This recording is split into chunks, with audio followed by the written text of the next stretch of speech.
जोपर्यंत आपण पृथ्वीवर आहोत तोपर्यंत आपण आपल्या मनापासून जे करायचं ते काय आहे, ते कोणतं काम आहे, ते मी तुम्हाला सांगू इच्छितो. सर्वात पहिलं अनुवादाचं पुस्तक अध्याय 6 वचन 5 मी वाचत आहे. तू आपला देव परमेश्वर याच्यावर पूर्ण मनाने, पूर्ण जीवाने व पूर्ण शक्तीने त्याच्यावर प्रीती कर. पूर्ण मनापासून जे काम करायचं आहे याविषयी तुम्ही काहीतरी वेगळाच विचार केला होता ना?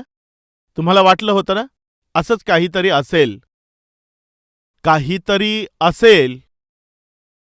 त्याविषयी बायबल काय सांगतं पहा. पूर्ण मनापासून आपल्याला जे करायचं आहे, हृदयापासून जे करायचं आहे ते काम हे आहे पूर्ण जीवाने, पूर्ण शक्तीने, पूर्ण मनापासून आपला परमेश्वर ह्याच्यावर प्रीती करायची आहे. परमेश्वराची इच्छा काय आहे माहिती आहे? त्याने आपल्यावर प्रीती केलेली आहे. प्राणापेक्षाही अधिक, त्याच्या पुत्रापेक्षा देखील, त्याच्या प्रिय पुत्रापेक्षाही तुमच्यावर आणि माझ्यावर त्याने प्रेम केलं. त्याने येशूला तराजूच्या या पारड्यात ठेवलं आणि तुम्हाला या पारड्यात ठेवलं. या दोघांपैकी तुला काय पाहिजे आहे? जर देवाला अशा प्रकारे विचारलं असतं, येशू ख्रिस्त किंवा हे मनुष्य, तेव्हा त्या दिवशी म्हणजे येशू आहे आणि पापी लोक आहेत, या दोघांपैकी कोणा एकाची निवड तू कर परमेश्वरा. ही चॉईस परमेश्वराच्या समोर ठेवली तेव्हा माहितीये त्याने काय केलं? एकीकडे त्याचा पुत्र होता, त्या येशूला त्याने मरण्यासाठी सोपवून दिलं. आणि आपण जे पापी व्यक्ती आहोत, म्हणजे मला माझं रक्षण करावं असं देवाला वाटलं. याचा अर्थ माहीत आहे किती व्हॅल्युएबल आहे हे सांगायचं तर प्रत्यक्षात परमेश्वराने त्याच्या पुत्रालाच या जगामध्ये पाठवून मला विकत घेण्यासाठी, माझ्याकरिता मोल देण्यासाठी त्याने त्या येशूला या जगात पाठवून दिलं. त्याने इतकं तुमच्यावर प्रेम केलं आहे. येशूने तुमच्यावर किती प्रेम केलं काय तुम्हाला माहीत आहे? आपल्या शरीरामध्ये जितकंही रक्त असतं त्याचा शेवटचा थेंबही निघून जाईपर्यंत, त्याच्या रक्ताचा शेवटचा थेंब पडेपर्यंत त्याने तुमच्यावर प्रेम केलं. मरणासाठी तो तयार झाला, परंतु तुम्ही मरावं असं त्याला वाटलं नाही. स्वतः फटके सहन करण्याचा निर्णय त्याने घेतला, परंतु तुम्हाला फटके मिळावे असं त्याला वाटलं नाही. स्वतःवर थुंकलेलं त्याने पसंत केलं, परंतु कोणीतरी तुमच्यावर थुंकलेलं त्याला पसंत पडलं नसतं. स्वतःच्या डोक्यात काट्याचा मुकुट घालण्याची त्याने निवड केली, परंतु तुमच्या डोक्याला काही त्रास व्हावा हे त्याला वाटलं नाही. त्या वधस्तंभावरती मरण पत्करण्याची त्याने निवड केली, परंतु तुम्हाला मरण येऊ नये हे त्याने पाहिलं. इतकी त्याने तुमच्यावरती प्रीती केली. बायबल काय सांगतं तुम्हाला माहित आहे? परमेश्वराने जगावरती प्रीती केली असं बायबलमध्ये लिहिलेलं नाही, तर देवाने जगावरती एवढी, किती तुम्हीच सांगा, किती? जोरात बोला, किती? अजून जोरात. समजलं? किती असं म्हटलं तर आपण किती बोलणार, किती आपण सांगू शकणार? बायबल आपल्याला सांगतं की परमेश्वराने जगावरती एवढी, फुल स्टॉप आहे का? नाही, एवढी त्याने प्रीती केली. म्हणजे तो तर महान पवित्र आहे आणि आपण जे तर पापी आहोत त्या माझ्या आणि तुमच्यासारख्या माणसांना, म्हणजे त्याच्या प्रीतीद्वारे त्याने आपल्याला पवित्र केलं, त्या आपण त्या येशूवर किती प्रीती केली पाहिजे जरा विचार करा. किती प्रेम करायचं आहे बायबल आपल्याला सांगतं, पूर्ण मनाने त्याच्यावर प्रीती करा. मी एक अद्भुत गोष्ट सांगू का? जर आपण त्याच्यावर खूप प्रेम करत असलो, बायबल विषयी एका देवाच्या सेवकाने असं म्हटलं, हे देवाने मनुष्याला पाठविलेलं प्रेमपत्र आहे. खरंच आहे. दिस इज गॉड्स लव्ह लेटर. तुमच्यावर व माझ्यावर खूप प्रीती करणाऱ्या परमेश्वराने पाठविलेलं हे प्रेमपत्र आहे, हे बायबल. एक दिवस मी कुठेतरी प्रवास करत होतो, त्या वेळेला एका मुलीने तिच्या हातामध्ये बायबल धरलेलं होतं, तेव्हा मला फार आनंद वाटला केवळ बायबलच तिने हातात घेतलं नव्हतं, तर अधूनमधून ती ते उघडत होती. ते पाहून मला फार आनंद वाटला. असं बायबल उघडून काही वेळापर्यंत तिने पाहिलं. तिने ते बायबल बंद केलं आणि अशा प्रकारे तिने ते जवळ घेतलं. किती प्रेम आहे परमेश्वराच्या वचनावर, बायबलवर किती प्रेम आहे. तिने परमेश्वराचं प्रेम हे जे बायबल आहे तिने जवळ घेतलं आणि परमेश्वराच्या वचनावर खरोखर किती प्रेम दाखवलं. काही वेळ झाल्यावर पुन्हा तिने ते बायबल उघडून ती वाचत होती. ते पाहून मला फार आनंद वाटला. काही वेळ झाल्यावर पुन्हा तिने अशा प्रकारे त्याला गळ्याशी घेतलं. पुन्हा थोडा वेळ झाल्यावर पुन्हा ती ते वाचू लागली. बायबल न वाचता ती राहू शकत नव्हती. एवढं बायबलवर प्रेम करून ते थोडा वेळ वाचून त्यानंतर त्याला आपल्या जवळ अशा प्रकारे ठेवून किती भक्ती होती, किती आत्मिकता होती, हा विचार करून काही वेळपर्यंत मी लक्ष देऊन पाहत होतो. तिने पुन्हा ते बायबल उघडलं आणि त्यावेळेला जेव्हा तिने बायबल उघडलं तेव्हा त्यात असणारा फोटो खाली पडला. तो तर एका मुलाचा फोटो होता. तेव्हा मला कळून आलं, खूप महान आहे, युजलेस. तिने त्याचा फोटो त्या बायबलमध्ये ठेवून त्याला पाहत होती, बायबलला नाही, त्या फालतू मुलाकडे. त्याच्याकडे पाहायची, पुन्हा असं छातीशी धरायची. थोड्या वेळाने पुन्हा बायबल उघडायची, पुन्हा त्या फालतू मुलाचा चेहरा पाहायची. काय म्हणायचं तिला जरा सांगा. त्याचा फोटो तिने बायबलमध्ये लपवून ठेवला होता. बरेचशा लोकांसाठी बायबल तर व्हॅल्यूलेस झालेलं आहे. मला असं सांगायचं आहे की ती मुलगी त्या मुलावर फार प्रेम करत होती, यामुळे त्याचा फोटो ती सारखा पाहत होती. बॉयफ्रेंड असेल किंवा मग गर्लफ्रेंड असू शकतात. त्यांनी चांगल्या प्रकारे एक मेसेज टाईप करून मेसेज पाठवला, एखादा व्हॉट्सअप पाठवला, टेक्स्ट पाठवलं किंवा ग्रीटिंग पाठवलेलं असेल किंवा त्यांनी एखाद्या कागदावर लिहून पाठवलेलं असेल, तर त्याच्यावर ते किती प्रेम करत असतात. असू शकतं एखाद्याने लेटर लिहिलेलं असेल, तर ते लेटर काय करतात, ते 10 वेळा वाचत असतात. विसरतात म्हणून का? का ते सारखं ते लेटर वाचत असतात? विसरलेले असतात यामुळे का? तर मग अशा प्रकारे का ते सारखं वाचत असतात? ज्या व्यक्तीने ते लेटर लिहिलेलं असतं त्याच्यावरती त्यांचं एवढं प्रेम आहे, ते त्यांना सारखं ते वाचण्याकरिता उत्साहित करत असतं. जर हे वास्तविक आहे, तर परमेश्वराने तुमच्यासाठी आणि माझ्यासाठी लिहिलेलं हे प्रेमपत्र ते आपण कसं वाचतो? किती वेळा तुम्ही हे वाचत असता? जरा विचार करून पहा. जॉर्ज म्युलर, परमेश्वराचे सेवक, प्रत्येक 15 मिनिटांनी ते एकदा बायबल उघडत असायचे. Every 15 minutes he would open his Bible and then study. प्रत्येक 15 मिनिटांनी ते बायबल उघडायचे आणि त्याचं अध्ययन करायचे आणि पुन्हा ते आपल्या कामामध्ये लागायचे आणि पुन्हा 15 मिनिट झाल्यावर बायबल उघडून पाहत असायचे. आणि यामुळेच त्यांना कोणत्या नावाची उपमा देण्यात आली होती? विश्वासाचे वीर. काय संबोधायचे? विश्वासाचा योद्धा. देवाच्या वचनावरती त्यांचं एवढं प्रेम होतं की प्रत्येक 15 मिनिटांनी ते बायबल उघडत असायचे आणि ते बायबल वाचल्यामुळे त्यांचा जो विश्वास होता तो दिवसेंदिवस वाढत गेला, खूप वाढत गेला. यामुळेच त्यांना विश्वासाचे योद्धा असं संबोधण्यात येतं. परंतु आजकालच्या दिवसांमध्ये अशी गोष्ट झाली की प्रत्येक 15 मिनिटांनी आजचे लोक आपला सेलफोन पाहत असतात. प्रत्येक 15 मिनिटांनी नकळतरित्या देखील तुमचा हात पॉकेटमध्ये जात असतो. हे काय आहे की प्रत्येक 15 मिनिटांनी फोन पाहायचाच असतो,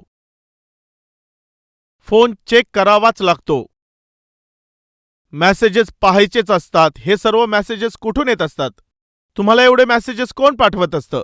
तुमचे मित्र कसे आहेत? ते जर दारुडे आहेत, तुमचे जर सर्व मित्र दारुडे असतील आणि असे सर्व दारुडे मित्र तुम्हाला तुझ्या कुटुंबाची काळजी घेत जा, मुलांची काळजी घेत जा अशा प्रकारचे मेसेज पाठवतात का? किंवा तुम्हाला चांगल्या प्रकारची माहिती अशा प्रकारे पाठवतात का? की हे पाठवतात, अरे हे बघ नवीन ब्रँड आलेला आहे. काय पाठवतात? त्यांच्या लिपीमध्ये पाठवतात, अरे फॉरेनचा ब्रँड आलेला आहे, ब्रँडेड माल आलेला आहे, चल ये लवकर, असा मेसेज पाठवतात. या दारुड्यांना काय पाहिजे असतं? फॉरेनचा ब्रँड, ब्रँडेड बाटली, ब्रँडेड व्हिस्की. त्यांच्यासाठी यापेक्षा कोणता चांगला मेसेज असेल? जर तुम्ही चुकीच्या मार्गाने जाणारे आहात आणि तुमचे मित्र जर अशा प्रकारचे दारुडे असतील, मग ते तुम्हाला कोणते मेसेज पाठवतील? ते निरर्थक मेसेज पाठवत असतात. अर्धनग्न फोटो ते पाठवत असतात. आपल्या बॉयफ्रेंड बरोबर, गर्लफ्रेंड बरोबर अश्लील प्रकारचे कपडे घालणारे हे जे पापी लोक असतात ते त्या जागेविषयी पाठवत असतात. या स्पॉटला ये, या वेळेमध्ये ये. हेच ना? कुठे भेटायचं आहे, कोणत्या स्पॉटला भेटायचं आहे, कोणत्या पार्कमध्ये भेटायचं आहे, कोणत्या क्लबमध्ये भेटायचं आहे, असेच मेसेजेस येतात ना? कुठल्या ठिकाणी पाप करायचं, कोणाबरोबर पाप करायचं, कुठल्या वेळेला पाप करायचं, रेट किती आहे, भाव किती आहे, असेच मेसेज येतात ना? सकाळी उठल्याबरोबर सेलफोन पाहत असता. मी विचारतो, काय कमावता, काय मिळवत आहात तुम्ही, काय तुम्ही दाखवून देत आहात? एकदा जरा विचार करून पहा. प्रत्येक 15-15 मिनिटाला सेलफोन उघडून पाहत असता. याचा काय उपयोग होणार आहे? एक सगळा दिवस जर सेलफोन पूर्ण बंद असेल तर यांच्या हृदयाचे ठोकेच थांबायला लागतात. परंतु एक दिवस बायबल वाचलं नाही तर तेव्हा काहीच होत नसतं. एक दिवस प्रार्थना केली नाही तर तेव्हा काही वाटत नाही. सेलफोन बंद असेल, तो सापडत नसेल तर काय होतं माहितीये? पती कुठे हे विसरतात, पत्नीला विसरून जातात, मुलं कुठे आहेत हे विसरतात, हे सगळं विसरून जातात. सेलफोन कुठे, सेलफोन कुठे असं विचारत असत. मोबाईल दिसत नाही, मोबाईल दिसत नाही, मोबाईल दिसत नाहीत शोधत असतात. कित्येक वेळेला मुलं दिसत नाहीत तेव्हा काहीच समस्या नसते. पुस्तकं सापडत नाहीत तेव्हा त्याची गरज वाटत नाही. पती वेळेवर घरी आलेला नाही याची चिंता नाही, सेलफोनला लागलेत. वाईट गोष्ट आहे. तुम्ही जर देवावर प्रीती करणारे असाल तर परमेश्वराच्या वचनावर देखील तुम्ही प्रेम कराल. प्रेम करणारा व्यक्ती त्याचं ऐकत असतो. त्याच्यावर प्रेम करणारा त्याच्या मागे चालत असतो. जॉर्ज म्युलर प्रत्येक 15 मिनिटांनी बायबल वाचत असायचे. आजकालच्या दिवसात लोक बायबल उघडत देखील नाहीत. सावध व्हा अशा भावांनो, सावध व्हा बहिणींनो. जर पाणी तुम्ही पिले नाही तर तुमची तब्येत खराब होत असते. जर तुम्ही वचन वाचलं नाही तर तुमची आत्मिकता पतन पावत असते. सावध रहा. जॉर्ज म्युलर यांनी काय मिळवलं? प्रत्येक 15 मिनिटांनी बायबल वाचल्यानंतर त्यांना काय प्राप्त झालं, काय याविषयी तुम्हाला माहीत आहे का? विश्वासामध्ये कसं जगायचं आहे हे सत्य त्यांना समजून आलं. 1 नाही, 2 नाही, 3 नाही, 4 नाही किंवा 10 नाही, मिनिमम 10,000 पर्यंत अनाथ अशा मुलांना एका वडिलांप्रमाणे ते सांभाळू शकले. 10,000 अनाथ लेकरांना सकाळचा नाश्ता, दुपारचं जेवण, रात्रीचं जेवण ते देऊ शकले. त्यांना ते चांगल्या प्रकारे शिकवू शकले. आत्मिकतेमध्ये चांगला माणूस त्यांना बनवू शकले. आजकालचे जे आई वडील आहे त्यांच्या 1, 2 किंवा 3 लेकरांना आणून म्हणतात, ब्रदर प्लीज यांच्यासाठी प्रार्थना करा. कशासाठी प्रार्थना करायची? तुम्हाला आमच्या लेकरांसारखे तरी दिसतात का हे? ब्रदर, हे मुलं नाहीत, वादळं आहेत. वादळच वादळाला जन्म देत असतं. खरं आहे ना? एकाला सांभाळणं होत नाही, दोघांना सांभाळता येत नाही, 3 असतील तर तिघांना सांभाळणं जमत नाही. आता तर हे खूपच कठीण होत चाललेलं आहे. पण 10,000 लेकरांना त्यांनी कसं सांभाळलं असेल? विश्वासाचे ते वीर होते म्हणून. आज एका लेकराचं संगोपन कठीण होत आहे, दोघांना सांभाळणं कठीण होत आहे, 3 लेकरांना आत्मिकतेमध्ये वाढवणं कठीण जात आहे. त्यांनी 10,000 लेकरांना कसं सांभाळलं असेल? आणि ते मुलं तर अनाथ लेकरं होते, कसं त्यांना सांभाळलं असेल? त्यांना नवीन जीवन देणारे हे देवाचे सेवक विश्वासाचे योद्धे होते. आणि त्यांच्यातील विश्वासाचं कारण बायबल होतं. एक दिवस असं झालं की कुठल्या तरी दुसऱ्या ठिकाणी त्यांना वचनाचा प्रचार करण्यासाठी ते जहाजाने चाललेले होते. ज्या जहाजाने ते चालले होते त्या जहाजातील खोलीमध्ये तिथे ते प्रार्थना करत होते. प्रार्थनेनंतर खिडकीतून जेव्हा बाहेर पाहिलं तेव्हा ते जहाज पुढे जात नव्हतं. मग ते खोलीतून बाहेर आले आणि कॅप्टनला विचारलं की जहाज पुढे जात नाही, हे एका ठिकाणी का थांबलेलं आहे? त्यांनी विचारलं तेव्हा ते कॅप्टन बोलले, म्युलर, आपलं जहाज पुढे जाऊ शकणार नाही. का? काय झालं? तुम्ही पाहत आहात ना, या ठिकाणी पहा, चहूबाजूला बर्फ साचलेला आहे. समुद्रामध्ये पूर्णपणे बर्फ झालेला आहे. आणि हा जो बर्फ जमलेला आहे तो खूप जाड आहे. हा जो बर्फ इथे जमलेला आहे तो जर विरघळायचा असेल तर कमीत कमी 2 किंवा 3 दिवस लागतील. 2 किंवा 3 दिवस लागू शकतात. तेव्हा जॉर्ज म्युलर असं बोलले, आज संध्याकाळी तर मला एका ठिकाणी जाऊन वचनाचा प्रचार करायचा आहे आणि तुम्ही तर सांगताय की बर्फ साचलेला आहे, यामुळे 2 ते 3 दिवस लागतील. हो. काय संध्याकाळी तिथपर्यंत पोहोचून तुम्हाला त्या ठिकाणी वचनाचा प्रचार करायचा आहे? हो. यामुळेच मी चाललो होतो. आता जमणार नाही. तिथे जाऊन सेवा करण्याचा, वचनाचा प्रचार करण्याचा विचार आता तुम्ही विसरून जा. आता हे शक्य नाही. हा एवढा जाड बर्फ जो इतका जमलेला आहे, याचं विरघळणं आणि तेही संध्याकाळपर्यंत विरघळणं तर अशक्यच आहे. तुम्ही आता ते विसरा. कमीत कमी 2 ते 3 दिवस हा बर्फ वितळायला लागतील, कारण हा जो बर्फ आहे तो इतका जमलेला आहे. जॉर्ज म्युलर त्यांना म्हटले की तुम्ही म्हणत आहात की अशक्य आहे, परंतु ज्या देवाची मी सेवा करतो त्याच्यासाठी हे अशक्य नाही. तेव्हा त्या कॅप्टनने विचार केला की हा माणूस जरा वेडा वाटत आहे. कदाचित यांनी पूर्वी कधी समुद्राचा प्रवास केला नसेल. सगळीकडे बर्फ साचलेला आहे आणि एवढ्या बर्फामध्ये हे जहाज अडकलेलं आहे आणि संध्याकाळी तिथे जाऊन वचनाचा प्रचार करतील असं हे बोलत आहेत. अशक्य आहे. तेव्हा म्युलर यांनी त्या खोलीत जाऊन तिथे प्रार्थना केली, परमेश्वरा, संध्याकाळी मला त्या ठिकाणामध्ये पोहोचून वचन सांगायचं आहे, तूच मला पाठवलेलं आहेस. पण तो कॅप्टन सांगत आहे की हे अशक्य आहे. आज संध्याकाळी मी तिथे पोहोचून त्यांना वचन सांगेल अशा प्रकारे तयारी करून मी निघालो आहे. पण ते सांगत आहेत की आता अशक्य आहे. परंतु परमेश्वरा, तुझ्यासाठी हे शक्य आहे. आणि तेवढ्यातच तो कॅप्टन आला आणि त्यांचा तो दरवाजा अशा प्रकारे तो खटखटवू लागला. काय झालं असं विचारण्यासाठी जॉर्ज म्युलर यांनी दरवाजा उघडला. तेव्हा तो कॅप्टन बोलू लागला, ज्या परमेश्वराची तुम्ही सेवा करता तो परमेश्वर साधारण नाही.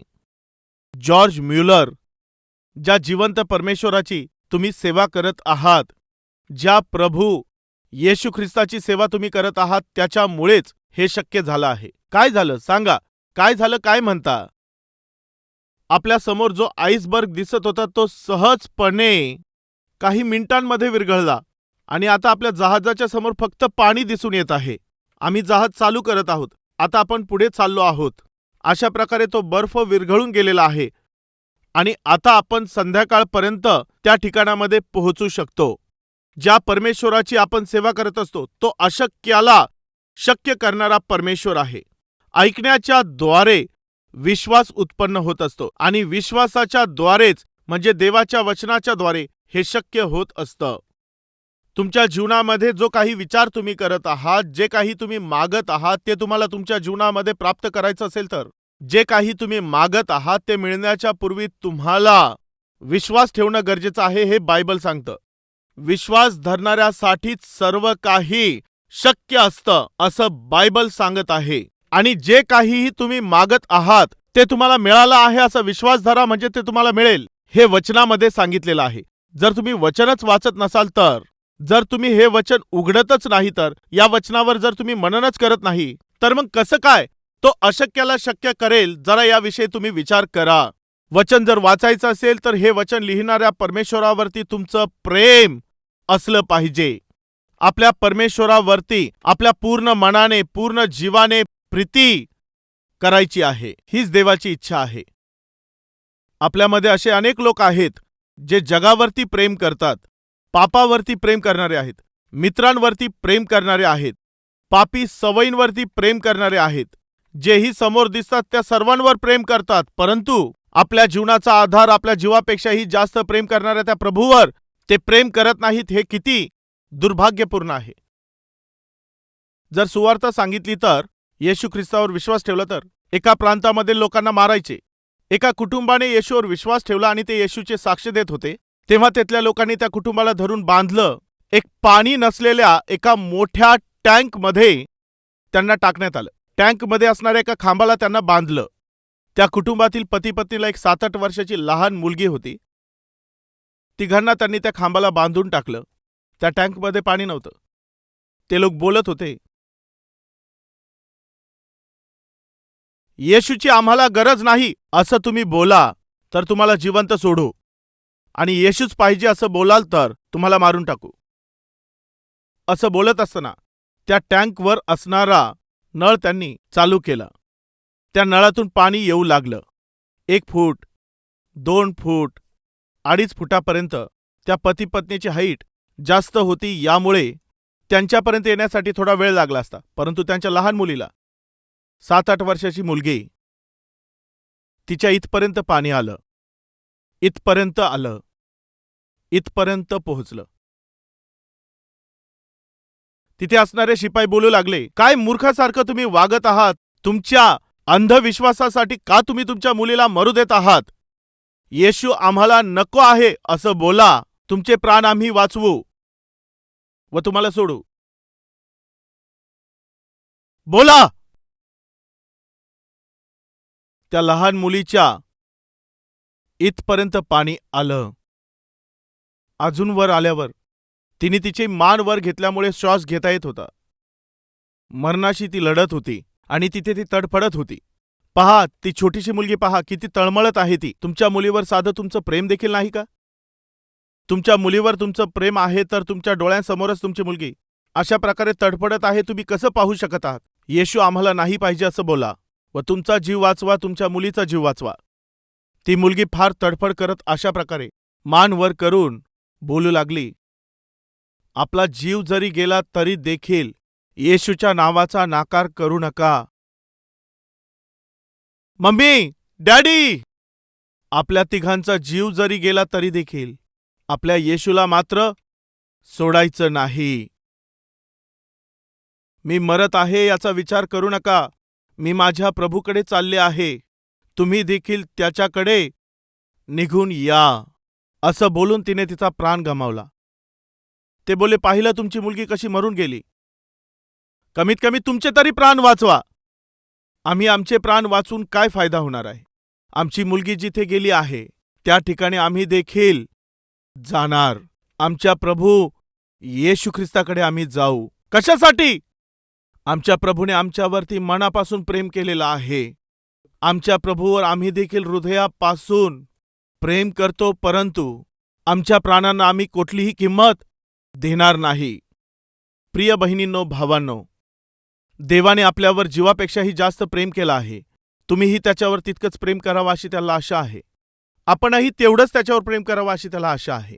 मी तुम्हाला विचारतो, काय आपण खरोखर येशूवर प्रेम करत आहोत का? काय बोलता? आपण खरंच येशूवर प्रेम करत आहोत का? एकदा विचार करून पहा. दुसरा विषय तुम्हाला सांगण्याच्या अगोदर उदाहरण, एक मुलगा आपल्या फ्रेंडला बोलला, अरे अरे रोज रोजच स्कूलला कशाला जायचं, आज मॉर्निंग शोला पिक्चरला जाऊया चल. असं बोलल्यावर दुसरा मुलगा काहीच बोलत नव्हता. काहीच बोलत नाही रे, मॉर्निंग शो पिक्चरला जाऊ चल. हा काहीच बोलला नाही. चल रे, नाही यायचं. का बरं? काय येत नाही रे? रोजच स्कूलला जातो, आज आपण मॉर्निंग शो पिक्चरला जाऊया चल. हा, मला आत्ता समजलं. काय समजलं? तुझ्या डॅडीला समजलं तर मारतील ना? तुझ्या डॅडीला समजलं तर मारतील ना ते? तो मुलगा बोलू लागला, माझ्या डॅडीला समजलं तर मारणार नाही. मग काय रे, तुझ्या डॅडीला समजलं तर ते मारणार नाही म्हणतो. अरे मग घाबरण्याची काय गरज आहे? चल आपण जाऊया. मी येत नाही. मी तुझ्या डॅडीला सांगेल असं तुला वाटत आहे का? अरे मी त्यांना अजिबात सांगणार नाही. तू घाबरू नको, चल. नाही असं म्हटलं तरी येणार नाही. अरे मग काय झालं? चल ना आपण जाऊया. मी येत नाही. का? का बरं? तेव्हा तो मुलगा बोलू लागला, माझे डॅडी मला फार आवडतात रे. माझे डॅडी मला फार आवडतात. एवढंच नाही, माझ्या डॅडींना देखील मी खूप आवडतो. ओके, ठीक आहे, तुला तुझे डॅडी आवडतात, डॅडीला तू आवडतोस, त्याच्यामध्ये पिक्चरला नाही येण्यासारखं काय कारण आहे? मी नाही येत. अरे का बरं? माझ्या डॅडीला कुठून ना कुठून समजतं अरे मी पिक्चरला गेलो होतो म्हणून. तूच बोलतो ना तुझे डॅडी तुला मारणार नाही पिक्चरला गेला तरी. हा खरं आहे, माझे डॅडी मला मारत नाहीत. मग तू कशाला घाबरत आहे? मी घाबरत नाही रे, परंतु मला दुःख वाटतं रे. का बरं दुःख वाटतं? का बरं दुःख वाटतं माहितीये? मी पिक्चरला गेलेलो आहे हे त्यांना समजलं तर माझ्यावर प्रेम करणारे माझे वडील मला मारणार नाही, परंतु त्यांना फार वाईट वाटेल. काय होईल? ते फार दुःखी होतात. माझा मुलगा, माझ्या जीवापेक्षा जास्त असणारा माझा मुलगा, माझ्या शब्दाला किंमत न देता, मला न सांगता तो पिक्चरला निघून गेला आहे. याने माझे डॅडी फार दुःखी होतात. मला मारलं तर मला दुःख वाटत नाही, परंतु माझ्या वडिलांना मी दुःख देणार नाही. कशामुळे? कारण माझे वडील मला फार प्रिय आहेत. प्रिय बहिणींनो, भावांनो, तो मुलगा का त्याच्या वडिलाला दुःखी करू इच्छित नव्हता माहितीये? माझे डॅडी मला फार प्रिय आहेत. माझे डॅडी मला फार प्रिय आहेत, यामुळे माझ्या डॅडीला दुःख होईल असं कोणतंही काम मी करणार नाही. आज आमच्यामध्ये अनेकशे लोक देवाला दुःखी करीत आहेत.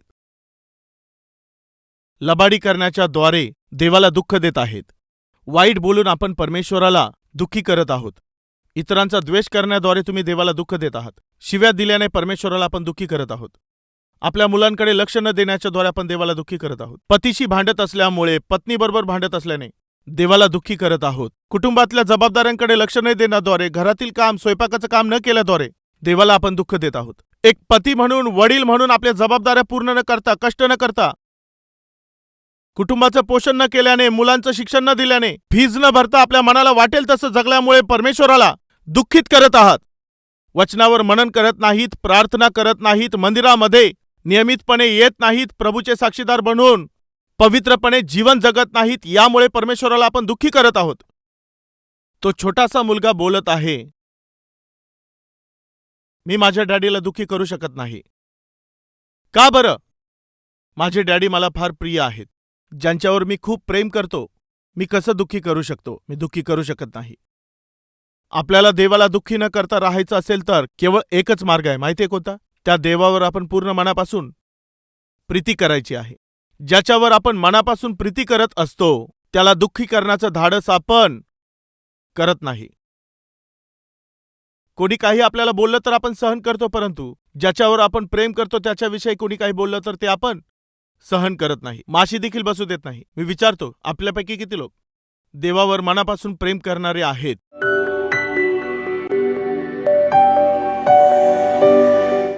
महान आणि अतिपवित्र प्रेमळ स्वर्गीय देवा, मनापासून आम्ही तुझ्यावर प्रेम करायचं आहे. आम्ही या जगावर प्रेम करत आहोत. जगातील वस्तूंवर, लोकांवरती, धन दौलतीवरती, स्त्री पुरुषांवर, मित्रांवर, मैत्रीवर प्रेम करत आहोत. परंतु या जगामध्ये असणाऱ्या लोकांवर असू शकतं किंवा लोकांनी निर्माण केलेल्या वस्तू असतील, त्यांच्यावर आम्ही कितीही प्रेम केलं तरी देखील परमेश्वरा ते आमच्याबरोबर येणार नाहीत. तू सार्वकालिक देव आहेस आणि आम्ही तुझ्या सार्वकालिक जीवनात राहणार आहोत. त्या तुझ्यावर आम्ही प्रेम करावं. तुझ्यावर प्रेम करण्याचं मन आम्हाला तू दे. तुझ्यावर आम्ही प्रेम केलं तर आम्ही तुला दुःखी करणार नाही देवा. तुला दुःख देऊ नये असं जीवन तू आम्हाला दे देवा. बहुमूल्य अशा पेरलेल्या या तुझ्या वचनाला आम्हा सर्वांच्या मध्ये फळ येण्यासाठी तुझी कृपा तू आम्हावर कर व तुझ्या नावाचं गौरव तू करून घे. येशू ख्रिस्ताच्या नावाने प्रार्थना करत आहे बापा, म्हणून तू ऐक. आमेन.